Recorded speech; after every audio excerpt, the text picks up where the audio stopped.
The longbow is often portrayed as a medieval weapon of mass destruction, famous for slaughtering French knights on battlefields from Crecy to Agincourt. Some even call it a quote-unquote medieval machine gun, and yet it rapidly faded away in the face of real firearms, ones that could only manage 2 to 3 shots per minute and were much less accurate even in the hands of a trained shooter. So, how did such slow, inaccurate weapons replace the battle-tested longbow? It makes no sense. Or does it?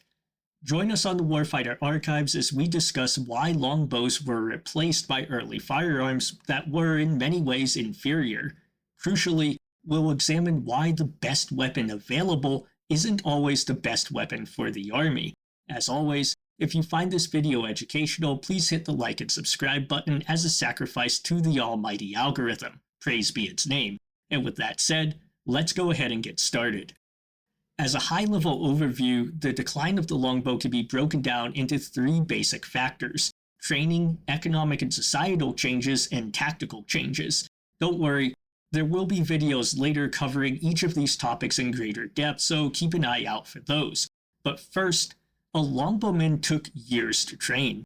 The contemporary Englishman Hugh Latimer remembered his father replacing his bows as he grew older since, quote, "No man may shoot the bow unless he is brought up into it." We also see archaeological evidence such as thickened bone structure that suggests lifelong training with the heavy warbow. But despite the warbow's heavy draw, modern tests show that longbows would have struggled to reliably pierce plate armor from the front. That meant longbowmen needed the ability to pick out relatively small moving weak points or target unarmored horses and light troops with precision. Medieval art supports this. While Hollywood likes to show archers shooting giant arcing volleys, contemporary art almost always depicts longbows being shot horizontally, implying aimed shooting, not blind bombardment. And to deliver the kind of devastation described by Froissart or the Chronique de Normandie, longbowmen needed years of training not just in marksmanship, but in strength development. You see, because of that heavy draw, the longbow had 2 barriers of entry. Some longbow recruits with the marksmanship skills might lack the physical prowess to use the 120 to 140 pound warbow, and some with the physical prowess might lack the marksmanship. In contrast, early firearms had only 1 barrier to entry since almost any man has the physical requirements to shoot the arquebus.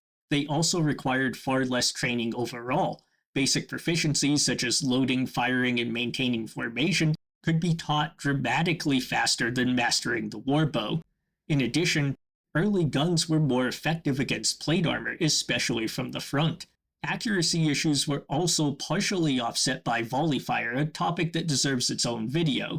But in short, volley fire mitigates individual inaccuracy by focusing on short, intense bursts of fire. In many ways, it can be compared to a machine gun, less accurate, but delivering significant shock via sudden weight of fire. Put yourself in the soldier's boots. If your unit suffers 200 casualties in an instant, that shock hits harder than losing the same number of men over 10 minutes. It's basically an early form of shock and awe. However, training is only a third of the story. Economic and societal changes also mattered a lot. Importantly, it's not just about the weapon. There's another component that's arguably more critical. If you guessed ammunition, you'd be correct. Without bullets, a gun is basically a hunk of metal, or plastic in modern times. Without arrows, a longbow is a glorified stick with a piece of string. And those arrows are difficult to manufacture. High-quality arrows such as bodkins required carefully shaped steel heads, straight wooden shafts, and fletching. It took a skilled artisan to manufacture arrows, and hence why we have documents that show fletchers contracted to follow the English army. Compared to that, gunpowder was a single resource that could be created and stockpiled well in advance. The powder used for early firearms could also be used for early cannons as well, meaning that you could feed both your artillery and your missile troops with the same production line. The actual balls that were fired by early firearms were also generally pretty easy to make, and it wouldn't be too long until soldiers were able to cast their own shot using scrap metal in camp.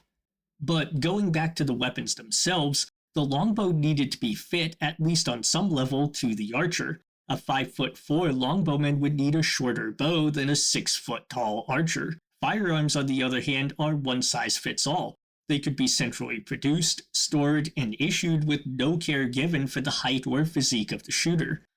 On the societal side, this was a period of increased urbanization, which meant that while populations were more concentrated and therefore easier to recruit, it also made practicing with a longbow a bit more difficult. There just aren't a whole lot of places in a city that you can shoot a longbow to 200 or 300 meters.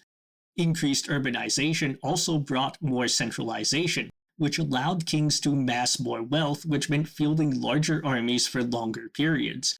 Given the long training time and high physical requirements of the longbow, there was a smaller pool of archers to form these larger armies from. And this leads us into the third point, the changing battlefield tactics, and there is one innovation that stands out above all the others.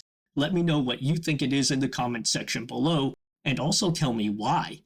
You see, longbowmen needed to remain stationary in a fixed defensive position to be effective, as they were at Crecy, Poitiers, and Agincourt.